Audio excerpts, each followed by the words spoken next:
tas robotas skirtas mūsų, sakykime, pardavimo programai automatizuoti. Viskas vyksta taip. Yra klientai, kurie įrašo savo užsakymus į Google Sheets. O čia yra pavyzdinė lentelė. Padariau trumpą, kad prezentacija greičiau įvyktų, nes robotas veikia pakankamai ilgai. Čia yra kelios eilutės ir logika yra tokia. Jeigu į stulpelį A įrašyta kažkokia data arba bet kas įrašyta, sakykime, komentaras, tai jis tą eilutę praleidžia, neįrašo į užsakymą. O jeigu, sakykime, kodas teisingas ir viskas gerai, tai jis paima iš programos teikimo datą ir įrašo į šitą stulpelį A. Nu, tai pamatysim, kai robotas prasisuks ir rezultatas bus matyti.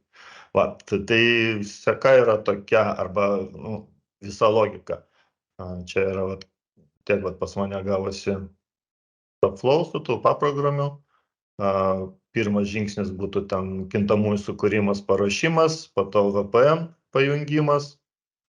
Paleidžia ne Excelį paleidžia, o naršyklę paleidžia, prisijungia prie programos, suvedant visus duomenis, jeigu reikia, sukuria po to užsakymą, į užsakymą suveda duomenis, sukuria vidinę lentelę, pagal kurią ten orientuojasi, kur ką įrašyti, patvirtina lentelę, įrašo duomenis atgal į Google Sheets. Ir dar kelios tokios papildomos. Paleido naršyklę, pagal teksto atpažinimą suranda tas reikalingas komandas, paspaudžia pliusą, naujas užsakymas. Čia buvo sukurtas specialus vartotojas brokai, kad nerodyt jautrių duomenų. Generuoja užsakymo numerį ir dabar nuskaitė lentelę iš Google Sheets, bando suvesti pirmą eilutę, paspaudė ir tas, aš jau žinau, kad šitas kodas neteisingas, dabar programa išmes klaidą ir tuomet robotukas tą eilutę atmesa nuo jos.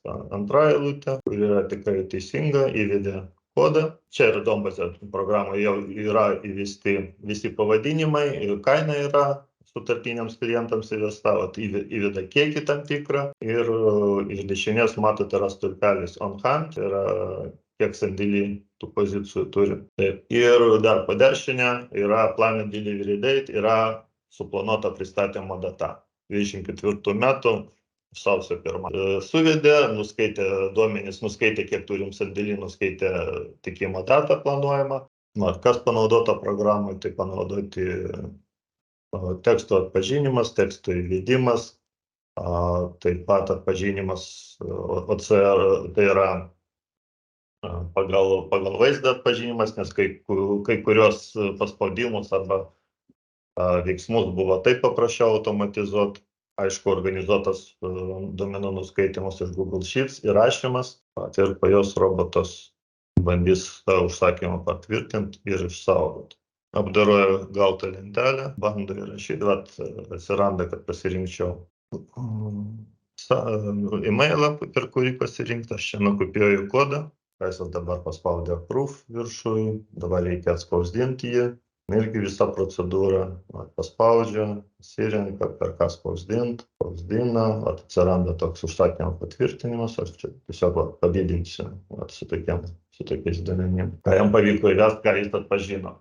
Ko neatpažino, tai jis tiesiog parašys, kad neteisingas kodas ir įrašys į tą lentelę. Tai dabar jis darys ir praktiškai išsaugo. Ir atsirado tas užsakymas. O rezultatą aš toj parodysiu.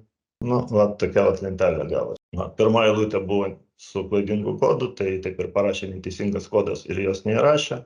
Šita lentelė ketvirta jau turėjo įrašą šitam stulpelį, o visas kitas įrašė ir parašė tikimo datas. Tai tiek su mano robotu.